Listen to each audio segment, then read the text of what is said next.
के बाद भी पढ़ाई लिखाई का बड़ा ही शौक था। वो टीचर बनना चाहती थी।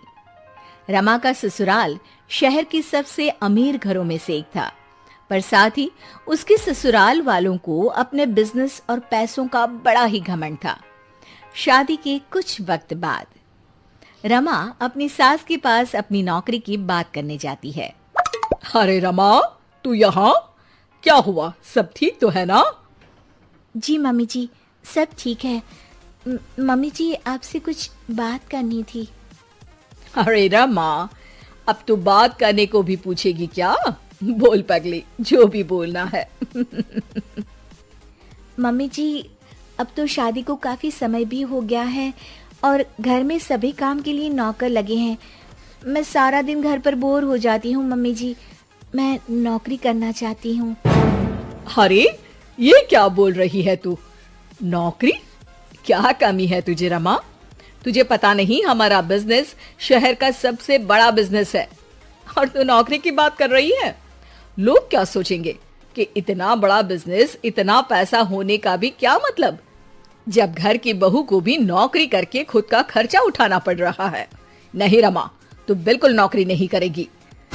पर माँ जी, मैं टीचर बनना चाहती हूँ। पागल हो गई है बहू? इतने बड़े बिजनेसमैन की पत्नी और बहू टीचर? देख रमा, तुझे पैसे चाहिए तो मैं तुझे देती हूँ, पर ये नौकरी की बात तो अपने दिमाग से निकाल दे। और जो सारा दिन वो किताबें पढ़ के तू अपना दिमाग खराब कर रही है ना, उसे भी दूर फेंक दे। मम्मी जी, पर समझिए तो। रमा देख, अगर तुझे यही बात करनी है तो चली जा यहाँ से, वरना मैं आज तुझे राहुल से बोल के तेरे मायके वापस भिजवा दूंगी, फिर वहीं गरीबों की जिंदगी में सड़ना। रमा छोटा दिल करके वहां से चुपचाप अपने कमरे में वापस चली जाती है। कुछ वक्त बाद रमा का पति राहुल कमरे में आता है। अरे रमा, क्या हुआ? इतना शांत क्यों हो आज? क्या हुआ, मैडम को शॉपिंग पे जाना है क्या? नहीं जी, बस यूं ही। अरे बोलो भी रमा, तुम्हारा यूं शांत रहना मुझे अच्छा नहीं लगता। रमा पति के सामने नौकरी करने की बात रखते हुए कहती है, सुनिए ना, मैं नौकरी करना चाहती हूँ। मम्मी जी से इस बारे में बात हुई थी, लेकिन उन्होंने साफ इनकार कर दिया, इसलिए मैं आपकी सहमति चाहती हूँ। राहुल रमा की बात सुनकर जोरों से हंस पड़ता है।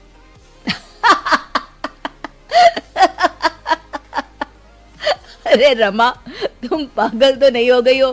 तुम्हें नौकरी करनी है। क्या कमी है तुम्हें? तुम्हें शॉपिंग पर जाना है तो मेरा क्रेडिट कार्ड लेकर जाओ। और वैसे भी तुम एक अमीर बिजनेसमैन की पत्नी हो, तुम भी ना रमा। रमा राहुल के सामने नौकरी करने की जिद करती है। पर सुनिए तो, मैं नौकरी पैसों के लिए नहीं, अपने लिए करना चाहती हूँ। मेरा बचपन से टीचर बनने का सपना था, मैं उस सपने को पूरा करना चाहती हूँ। पागल हो चुकी हो तुम। बिल्कुल पागल। राहुल भी माँ की भाषा बोलता है और रमा के सपनों का मजाक उड़ाकर सो जाता है। रमा फिर से अपना दिल छोटा करके सो जाती है। अगले दिन सुबह रमा मम्मी जी से कहती है, मम्मी जी, मैं पास वाले बाजार तक जा रही हूँ। ठीक है बहू, पर शाम को जल्दी लौट आना। जी मम्मी जी। रमा सामान लेने मार्केट जाती है, तभी उसे रास्ते में एक पोस्टर दिखता है जिस पर लिखा होता है, टीचर की जरूरत है। रमा उसे देख बहुत खुश हो जाती है और बिना सोचे वहां चली जाती है। अब सुनिए, मैंने बाहर आपका पोस्टर दिखा, टीचर की जरूरत है, तो इसीलिए मैं अंदर चली आई। अरे मैडम, आप तो कोई बड़े परिवार से लगती है। हमारा तो बस एक छोटा सा एनजीओ है जिसके लिए हमें एक टीचर की जरूरत है जो कम पैसों में इन बच्चों को पढ़ा सके। अरे नहीं नहीं, मुझे पैसों की जरूरत नहीं है, मैं बस इन बच्चों को पढ़ाकर टीचर बनना चाहती हूँ। अच्छा मैडम जी, अब कल सुबह से रोज आ जाइएगा। रमा वहां से चली जाती है। अगले दिन, मम्मी जी, मेरी सहेली नई किटी पार्टी खोल रही है, तो मुझे कुछ दिन रोज उसके यहाँ जाना है। क्या मैं जा सकती हूँ मम्मी जी? सासू माँ खुश हो जाती है। अरे वाह रमा, किटी पार्टी, मैं भी चलती हूँ तेरे साथ। सासू माँ के साथ चलने की बात सुन रमा डर जाती है। जी जी जी जी माँ जी, वहाँ कोई आपकी उम्र का नहीं होगा, आप वहाँ बोर हो जाएंगी। अच्छा ठीक है बहू, तू जा, पर शाम को वक्त से आ जाना। हाँ।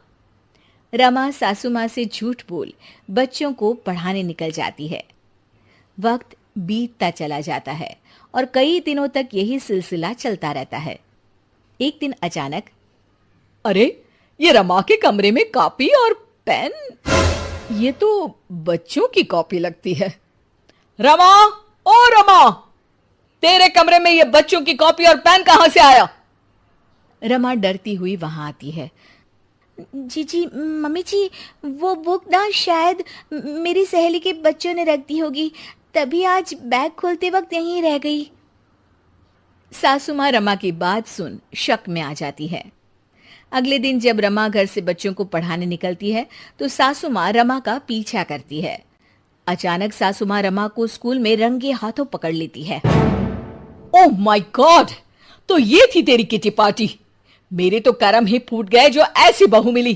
क्या मुंह दिखाएंगे हम दुनिया वालों को जब उनको ये बात पता चलेगी कि इतने बड़े बिजनेसमैन घर की बहू छुप के यहां नौकरी कर रही है। ओह गॉड, ये सब देखने से पहले मैं मर क्यों नहीं गई? तूने तो हमारा नाम ही डुबो दिया।